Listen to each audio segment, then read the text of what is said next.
What's going on, everybody? Happy draft day to you guys. I am Nick Farabaugh here. I will be heading down to the UPMC Rooney Sports Complex in a few hours for draft coverage. I will be on here later after the Pittsburgh Steelers make their first round draft pick to talk about it, whoever that may be. And that is actually what we're here to talk about today. I want to do my last little bits of draft nuggets and give them to you guys. And then I want to do a quick little 7 round mock draft. Now, if you read my mock draft yesterday on the PennLive site, you would know some of the picks. I'll switch it up for you guys here. Some of the picks will be the same, but I'll switch it up and just go through a real quick 7 round mock draft. So, here's the question everybody's going to ask because you guys are going to wonder who are the Steelers going to take in the first round? Is it going to be a defensive lineman? Is it going to be Shedeur Sanders? Is it going to be a completely off the wall player? Here's what I'll say.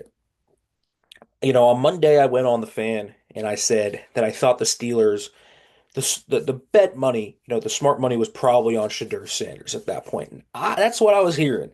And then over the last 24 to 36 hours, the more time that has crept by, the more people believe the Steelers are actually going to pass on Shedeur Sanders and are going to go defensive line. It sounds like there's probably, I'd say there's a less than a 50% chance the pick is Shedeur Sanders.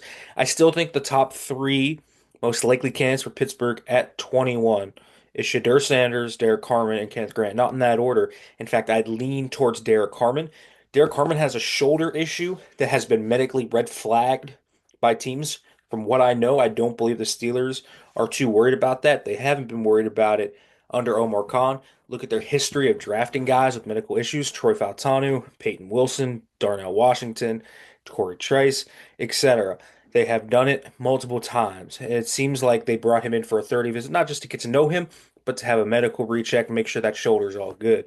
And so I think, probably right now, if I were putting together odds, I'd say he's the top one. I'd say second would probably be Kenneth Grant here. Kenneth Grant, I think that there is some questions about if Pittsburgh wants him and views him to be too much of a two down nose. I don't know if they view him like that or they think he'd be a nose and a three tech. I know that there's a lot of love in the org for him. One member of the organization told me they think he's better than Mason Graham. So I know there's that, but I've also heard some sentiments that, hey, maybe he's much of a too much of a two down, no specific guy. For Shedeur Sanders, I think they like him, but I think they want to love their next quarterback pick. And the Steelers scouts have already done a head prep on the 2026 class. And obviously, guys, there's no certainty for next year, but right now, I believe they hold that class in higher regard than this one. They only like 3 or 4 quarterbacks in this class, and that includes Cam Ward. So really, they only like 2 or 3 guys they could even get. We'll see. I'm not ruling Shador out, but I think the tides are starting to kind of go away from that. Starting to think defensive line is going to be the pick, and I did mock Derek Harmon to them yesterday in my mock draft, largely because that's what I'm hearing. My final two yesterday were down to Harmon and Sanders. I think that's a pretty smart bet. Grant, depending on there, I think Grant has a little more polarization in the organization itself, but we will see kind of how that bears itself out. I think a trade back is still in play. I've heard a few teams calling the Steelers. The Steelers seem to be really liking the idea of trading back. They don't have that second round pick after the DK Metcalf trade, of course. And I think that's significant for them. They look at this and say, man, we could get one, maybe 2 picks. Could we get an extra day 2 pick for that? The Bills have called. The Texans and Chiefs want to come up for some offensive line help because the offensive linemen are going to go earlier than you think today. And that could be a spot for the Steelers. And the thing about Harmon is, even though the Steelers may not worry about the shoulder, and I don't think they necessarily do, the interesting thing is teams will worry about that. They'll pull Harmon off their board. And as a result of that, the Steelers could actually trade back and still get Derek Harmon later. I think that's an interesting proposal. I think if they do trade back, I think everything becomes in play. I think receiver, corner, running back, I think that really opens up the board. Even a quarterback potentially if they really want to move back and try to get someone there. So I think that all could encompass what the Steelers could do. So there's 4 real likely outcomes. I think right now I'm leaning towards Derek Carmen being their pick. And so that's kind of what I've heard. For as for George Pickens, Pickens is a guy that has drawn interest around the league. They've received calls for him. I have continued to be told that they will need a offer that really makes them do it. They're not going to trade him just for a fourth, a late third. I think this is going to have to be probably a second round pick at least if he is moved. As of right now, I'm not expecting George Pickens to be moved. They'll have discussions about it, I'm sure, because teams will continue to call because it's a weak wide receiver class, but we will see.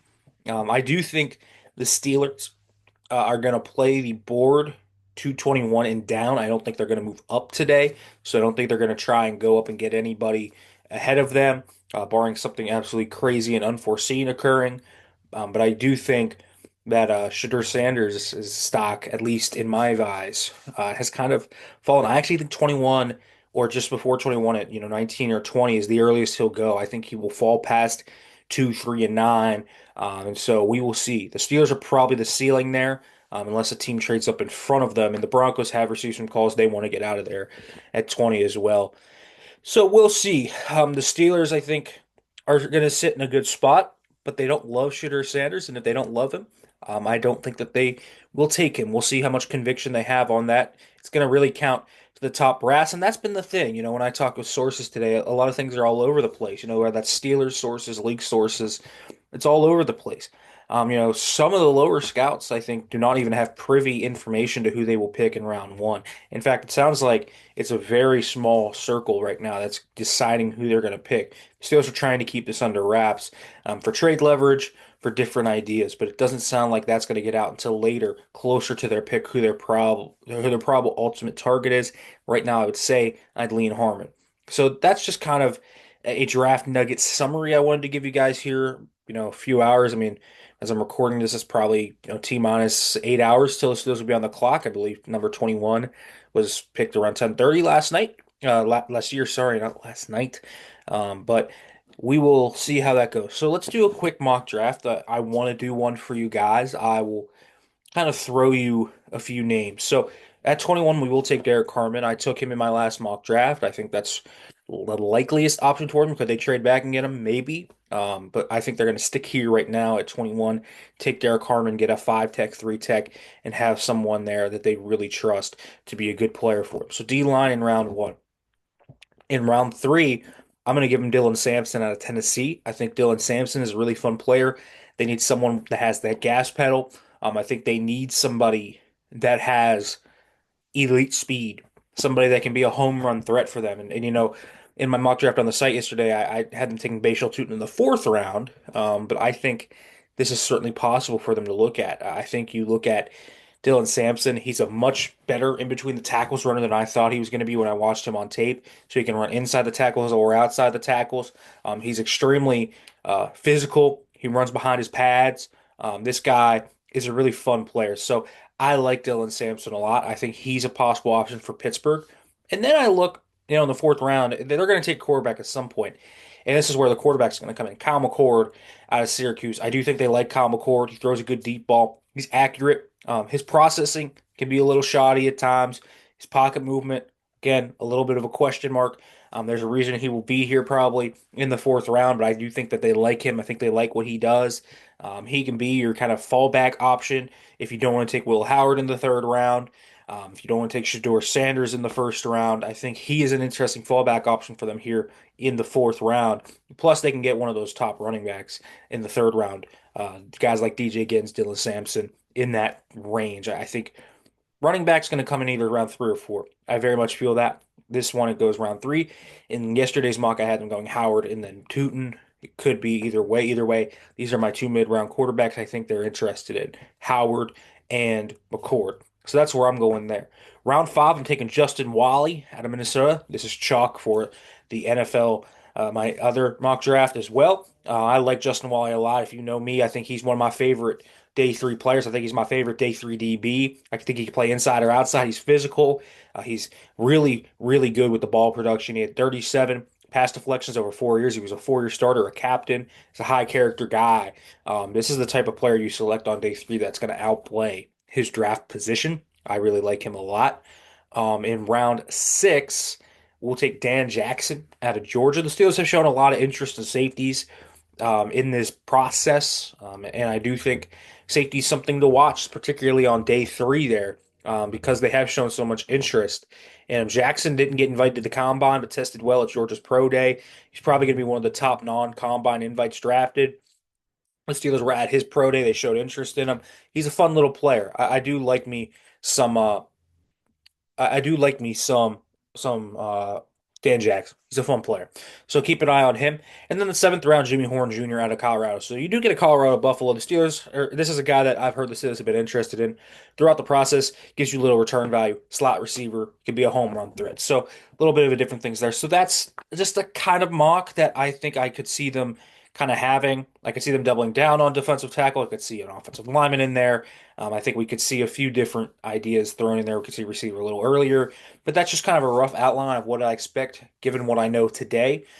So I did want to come on here and kind of give you guys just a little mock draft, just kind of how we would see that play out. On top of that, kind of talking about who they would select at 21. Right now, I think the favorite, and I lean Derek Harmon. That's what I've heard.